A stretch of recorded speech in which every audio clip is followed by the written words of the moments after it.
Good morning बच्चों। आज हम पढ़ने जा रहे हैं थर्ड चैप्टर अप्रोच का द गंगा, जो पंडित जवाहरलाल नेहरू के द्वारा लिखा गया है। पंडित जवाहरलाल नेहरू की ये आप कह सकते हैं कि जीवनी से लिया गया है। तो उसी जीवनी का ही एक पार्ट है जिसमें उन्होंने गंगा को अपना एक महत्वपूर्ण हिस्सा बताया है। क्या बताया है? महत्वपूर्ण हिस्सा बताया है। तो देखिए, पंडित जवाहरलाल नेहरू को आप सब लोग जानते ही होंगे कि पंडित जवाहरलाल नेहरू क्या थे? The first prime minister of India. क्या थे? पहले भारत के प्राइम मिनिस्टर थे। और एक ये क्या थे? Was the true builder of modern India. और ये आधुनिक भारत के निर्माण के मुख्य निर्माता भी कहलाते हैं। He was also a well known writer. वो एक अच्छे लेखक भी हैं थे। उनकी कई प्रसिद्ध किताबें हैं, जैसे the discovery of India, Bharat की खोज, ग्लिम्सम ऑफ द वर्ल्ड, हिस्ट्री, इतिहास, मतलब कि संसार के इतिहास का रहस्य, और ऑटोबायोग्राफी, और उनकी खुद की जीवनी। He was a man of international repute. और वो इंटरनेशनल रिप्यूट मतलब कि अंतर्राष्ट्रीय स्तर पर जाने जाने वाले व्यक्ति थे। अबाउट द लेसन की बात करें अगर, तो कह रहा है the Ganga is an extract from the last will and testament of the Pandit Jawaharlal Nehru. जो ये गंगा है वो एक एक्सट्रैक्ट है, एक हिस्सा है। किसका? उनकी आखिरी विल। विल मतलब होता है कह सकते हैं वसीयत, एंड टेस्टामेंट मतलब इच्छा पत्र। मतलब उन्होंने जो अपना इच्छा पत्र या वसीयत जो लिखी है उसी का हिस्सा, एक हिस्सा यहाँ पे प्रिंट किया गया है द गंगा चैप्टर में। He expresses his gratitude. वे अपना मतलब एक्सप्रेस करते हैं, व्यक्त करते हैं अपना आभार to the people of India, भारत के लोगों के लिए, for their love and affection. उन मतलब भारत के लोगों के द्वारा जो प्यार और स्नेह मिलता है उसके लिए अपना आभार प्रकट करते हैं। कौन? Pandit Jawaharlal Nehru. He is also grateful. वे धन्यवाद भी मानते हैं, महान भी मानते हैं टू हिज कलीग, अपने कर्मचारियों को या अपने सहकर्मियों को, who were his fellow partners, जो उनके साथी काम करने वाले थे। नेहरू वॉन्ट्स, नेहरू चाहते थे that his body should be cremated, कि उनकी जो बॉडी है उसे जलाया जाना चाहिए। क्रीमेटेड मतलब जलाया जाना चाहिए। आफ्टर हिज डेथ, उनकी मौत के बाद। ही विशेष, वे इच्छा रखते थे that a handful of his ashes, की उनकी जो अस्थियां होंगी, उनका एक मुट्ठी भर अस्थियां बी इमर्ज्ड, उसे क्या कर दिया जाए? बहा दिया जाए। इन द गंगा, गंगा में। And the major portion of them be scattered over the field, और जो बड़ा हिस्सा हो उनकी अस्थियों का उसे क्या कर दिया जाए? स्कैटर्ड, फैला दिया जाए, ओवर द फील्ड, खेतों में। तो चलिए चैप्टर पे आते हैं। चैप्टर क्या कह रहा है? I have read so much love and affection from the Indian people. Pandit Jawaharlal Nehru कह रहे हैं आई हैव रिसीव्ड, मुझे कई प्राप्त हुआ है, सो मच लव, बहुत ज़्यादा प्यार और स्नेह, फ्रॉम द इंडियन पीपल, भारतीय लोगों से, that nothing that I to do can repay, मतलब that nothing that I do, मतलब जो भारतीय लोगों से प्यार स्नेह मिला उसके बदले में जो मैंने किया वे क्या है? नथिंग है। आई टू डू, मैंने जो किया वो क्या है? वो कुछ नहीं है। Can repay even a small fraction, मतलब कि मैंने जो किया उसका एक भी हिस्सा मैंने उन्हें मतलब वापस नहीं किया है। जितना प्यार उसने मिलता है उसका एक भी हिस्सा मैंने अभी वापस उन्हें नहीं किया है। ऑफ इट एंड इंडेड, और वास्तव में there can be no repayment. Pandit Jawaharlal Nehru कह रहे हैं वास्तव में तो जो प्यार उसने मिल रहा है भारतीय लोगों के द्वारा उसका कोई पुनर्भुगतान ही नहीं है। ऑफ सो प्रीसियस, किस चीज़ का? उस कीमती, अ थिंग एज अफेक्शन, जो स्नेह है, जो वो कीमती चीज़ मिल रही है, क्या स्नेह मिल रहा है भारतीय लोगों से, उसका पुनर्भुगतान कर पाना या उसको रीपेमेंट कर पाना या उसको लौटा पाना, यह पंडित जवाहरलाल नेहरू क्या कह रहे हैं? मेरे बस की बात नहीं है या संभव भी नहीं है। आगे कह रहा है, क्या कह रहा है? मेनी हैव बीन एडमायर्ड, मतलब कई लोग क्या हैं? उससे मंत्रमुग्ध हैं। सम हैव बीन रिवर्ड, कुछ लोग आते जाते हैं। But the affection of all the classes of Indian people, लेकिन जो स्नेह हर श्रेणी के भारतीय लोगों से मिल रहा है, हैज़ कम टू मी, वो मेरे पास आता है, इन सच एबंडेंट मेजर, इतनी प्रचुर मात्रा में, that I have been overwhelmed, कि मैं उसे क्या हो जाता हूँ? भाव विभोर हो जाता हूँ। आई कैन ओनली एक्सप्रेस, मैं, पंडित जवाहरलाल नेहरू कह रहे हैं कि मैं सिर्फ क्या कर सकता हूँ? प्रकट कर सकता हूँ the hope, Asha, that in the remaining year, कि जो मेरे बचे हुए साल हैं, मतलब जब कह रहे हैं कि मैं अभी मरने से जो साल बचे हुए हैं, आई मे लिव, जिसमें मैं जीवित रहूँगा, आई शैल नॉट बी अनवर्दी, मैं अयोग्य ना हूँ, अनवर्दी मतलब अयोग्य ना हूँ, ऑफ माई पीपल, अपने लोगों का, एंड देयर अफेक्शन, और उनके स्नेह का। To my innumerable comrades and colleague, कह रहे हैं मेरे जो इन नंबरेबल मतलब अगण्य जिनकी गिनती न की जा सके, कॉमरेड्स साथी एंड कलीग और सहकर्मी, I owe an even deeper depth of gratitude, मैं उनका भी क्या हूँ, गहराई से कर्ज में हूँ, डेप्थ ऑफ ग्रेटिट्यूड, स्नेह का कर्जदार हूँ। We have been joint partners, हम सब क्या हैं, एक ज्वाइंट पार्टनर्स हैं, मतलब साथ में काम करने वाले हैं। इन ग्रेट अंडरटेकिंग, एक महान समझौते के साथ। And have share the triumph and sorrows, और हमने क्या किया है, बांटा है ट्रिम्फ विजय एंड सॉरो और दुख, विच इनएविटेबली एंकम्पनी देम, जो भी हमें मिला, मतलब कि हमें अगर जीत मिली तो हमने जीत बांटी है, और अगर हार मिली या दुख मिला तो हमने उसे भी बांटा है। आगे कहना Pandit Jawaharlal Nehru, when I die, जब मैं मरूं, I should like my body to be cremated, मैं चाहूँगा कि जो मेरा शरीर है टू बी क्रीमेटेड, उसे क्या कर दिया जाए, जला दिया जाए। If I die in a foreign country, अगर मैं विदेश में मरता हूँ, my body should be cremated, तो मेरा जो शरीर है उसे जला देना चाहिए, दियर वहाँ, and my ashes sent to Allahabad, और जो मेरी अस्थियाँ हैं उसे क्या करना चाहिए, इलाहाबाद भेज देना चाहिए। A small handful of these ashes, एक मुट्ठी भर, एक छोटी मुट्ठी भर क्या, अस्थियाँ, should be thrown in the Ganga, उसे क्या करना चाहिए, गंगा में बहा देना चाहिए। And the major portion of them, और जो बड़ा हिस्सा है उसका, डिस्पोज्ड ऑफ, उसे क्या किया जाए, नष्ट किया जाए। इन दी मैनर इंडिकेटेड बिलो, उस तरीके से, क्या कह रहे हैं, इस तरीके से इंडिकेटेड बिलो, जैसे मैं नीचे बताऊंगा। No part of these ashes should be retained और प्रिजर्व, कह रहे हैं मेरी अस्थियों का कोई भी हिस्सा रिटेन्ड ना किया जाए, मतलब, और प्रिजर्व मतलब होता है, कह सकते हो सुरक्षित करना, या रिटेन मतलब कह सकते हो कि एक जगह रख देना सुरक्षित, तो वो प्रिजर्व करने के लिए नहीं कह रहे हैं। ऐसा ना करिएगा कि मेरी अस्थियाँ कहीं रख दीजिएगा कि अरे ये पंडित जवाहरलाल नेहरू की अस्थियाँ हैं। आगे कह रहा है, my desire to have a handful of my ashes, मेरी इच्छा है to have a handful of ashes, की एक मुट्ठी भर अस्थियाँ, thrown in the Ganga, Ganga में बहाई जाएं, एट इलाहाबाद, कहाँ पे, इलाहाबाद में। हैज़ नो रिलीजियस सिग्निफिकेंस, इसका कोई भी मेरा धार्मिक महत्व नहीं बता रहा हूँ, मतलब मैं ये नहीं कह रहा हूँ कि गंगा, इलाहाबाद की गंगा में बहाएंगे तो कोई मतलब कि मुझे मुक्ति मिल जाएगी, ऐसा कोई धार्मिक महत्व मैं नहीं बता रहा हूँ। So far as I am concerned, क्यों, क्योंकि मैं इससे बहुत समय से संबंधित हूँ। I have no religious sentiment in the matter, मेरे लिए कोई भी धार्मिक सेंटिमेंट या महत्व या कह सकते हो लगाव इस मैटर में, मतलब इस मुद्दे में, मेरे अस्थियों के विसर्जन के मुद्दे में ऐसा कोई भी धार्मिक लगाव नहीं है। आगे क्या कह रहा है, आगे कह रहा है, I have been attach to the Ganga and the Jamuna river in Allahabad ever since my childhood, क्या कह रहे हैं, I have been attach to the Ganga and Yamuna, कह रहे हैं मैं संबंधित हूँ, मतलब उनसे जुड़ा हुआ हूँ, किससे, गंगा और जमुना से, रिवर से, इन इलाहाबाद, कहाँ पे, इलाहाबाद की, एवर सिंस माई चाइल्डहुड, अपने बचपन से ही, क्यों होगा, क्योंकि आप जानते होंगे कि आनंद भवन जो है वो इन्हीं का घर था। And as I have grown older, और जैसे जैसे मैं बड़ा होता गया हूँ, दिस अटैचमेंट, मेरा जो लगाव था किससे, गंगा और जमुना से, हैज़ ऑल्सो ग्रोन, वह भी बढ़ता चला गया है। I have watched their varying moods, मैंने देखा है उनके कई रूप, मतलब कि विभिन्न प्रकार, एज द सीजन चेंज, जैसे जैसे मौसम बदलता है।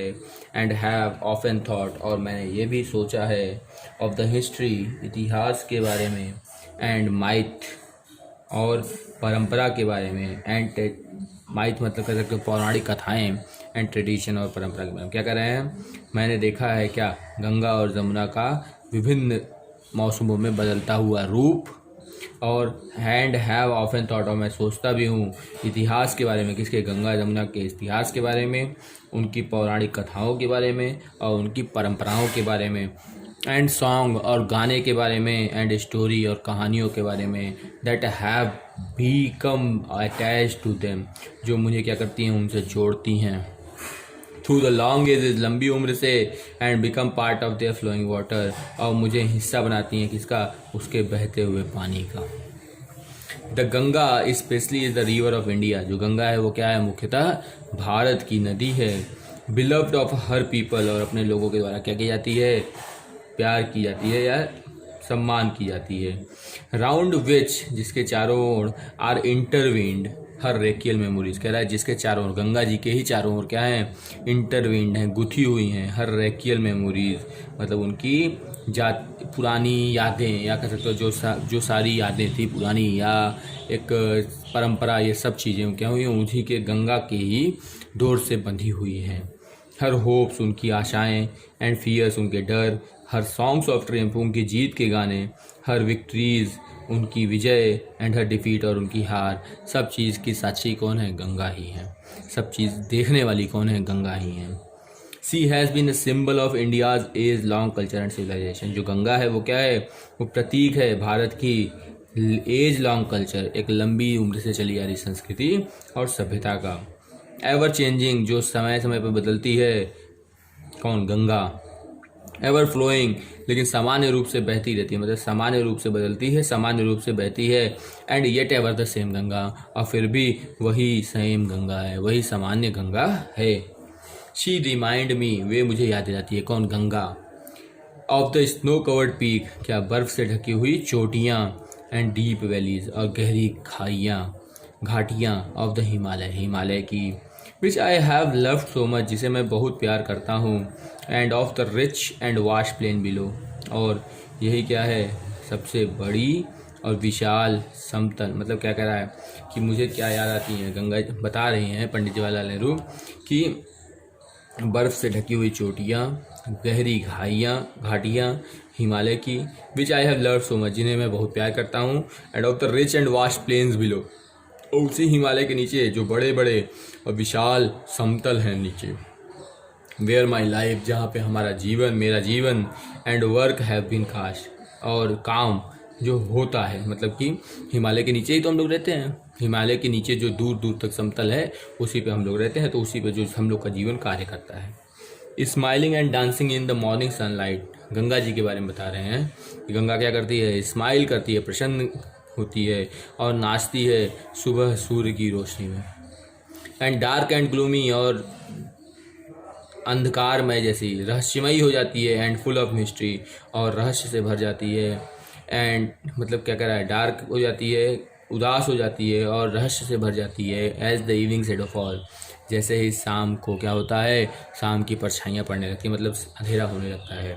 A narrow slow and graceful stream, क्या कह रहा है, एक पतली या सामान्य, स्लो धीमी, एंड ग्रेसफुल स्ट्रीम, और अद्भुत लहरें, इन विंटर ठंड में।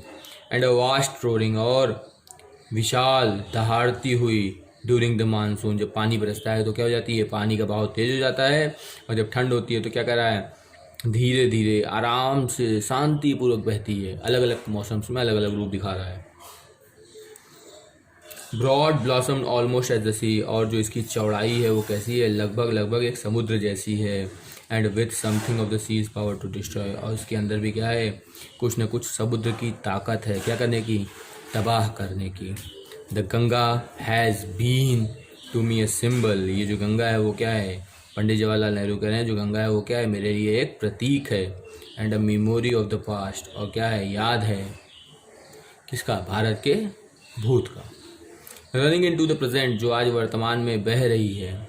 And flowing on to a great ocean of the future, और बढ़ रही है किधर, एक महान किसकी तरफ, ओशियन की तरफ, महासागर की तरफ। और किधर जा रही है, महान महासागर की तरफ बढ़ते हुए भविष्य के लिए जा रही है।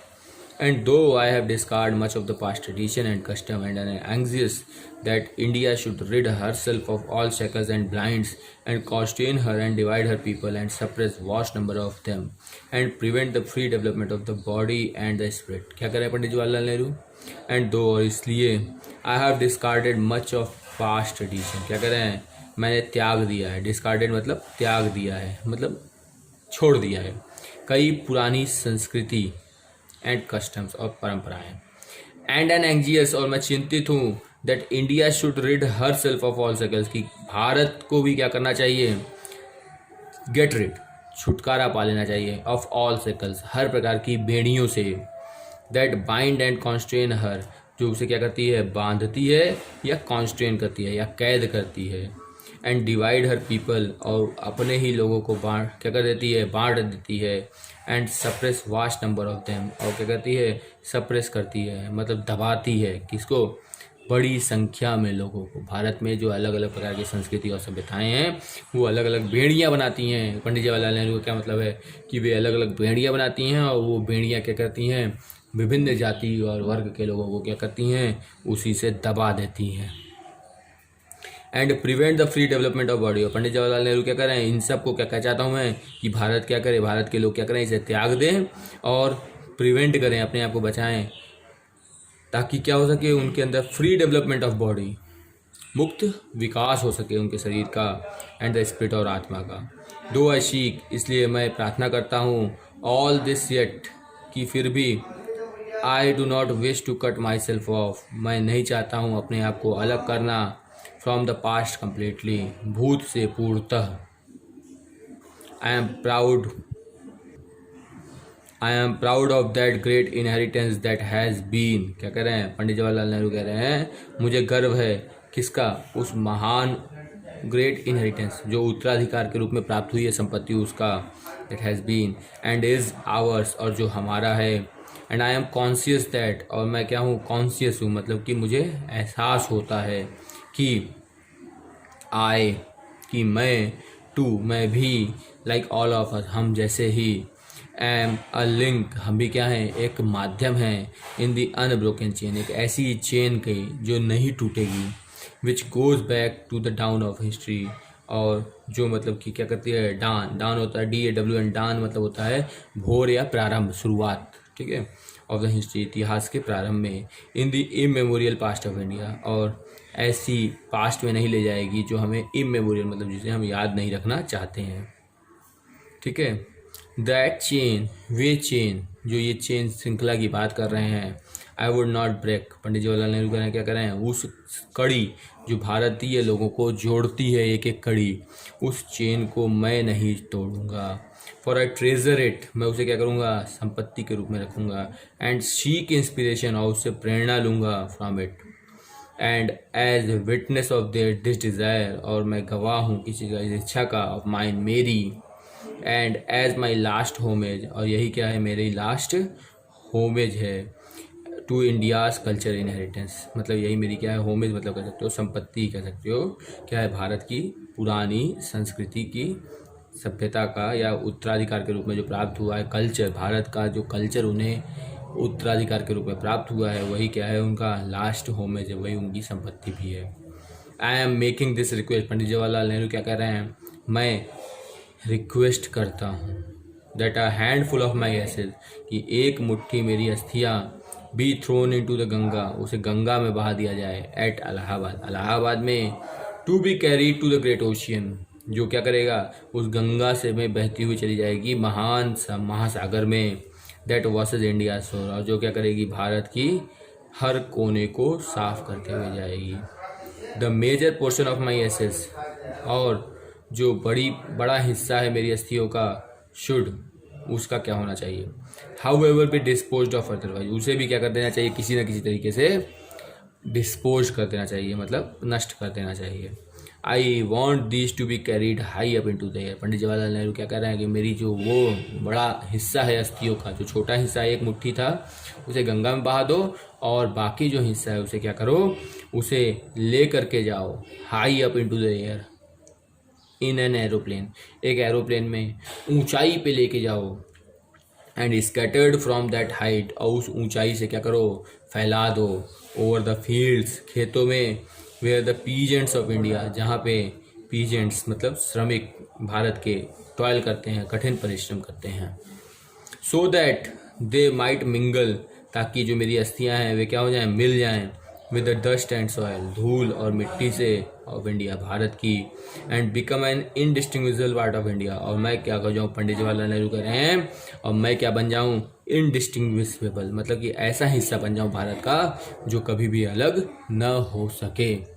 I have written this will and testament, Pandit Jawaharlal Nehru लिख रहे हैं कि मैंने ये वसीयत और इच्छा पत्र लिखा है, इन न्यू दिल्ली, नई दिल्ली में, on the 21st day of June, कब लिखा है, 21 जून को, इन द ईयर ऑफ 1954 में, मतलब पंडित जवाहरलाल नेहरू ने 1954 में ही इसे लिख दिया था, क्योंकि उस समय से उनके स्वास्थ्य थोड़ा गड़बड़ होने लगा था। लास्टली वो बाद में फिर 63 तक, मतलब उसके बाद भी 9 साल तक उन्होंने जीवित रहे थे। ठीक है, तो ये चैप्टर भी आपका 3rd चैप्टर प्रोज का ख़त्म हो गया।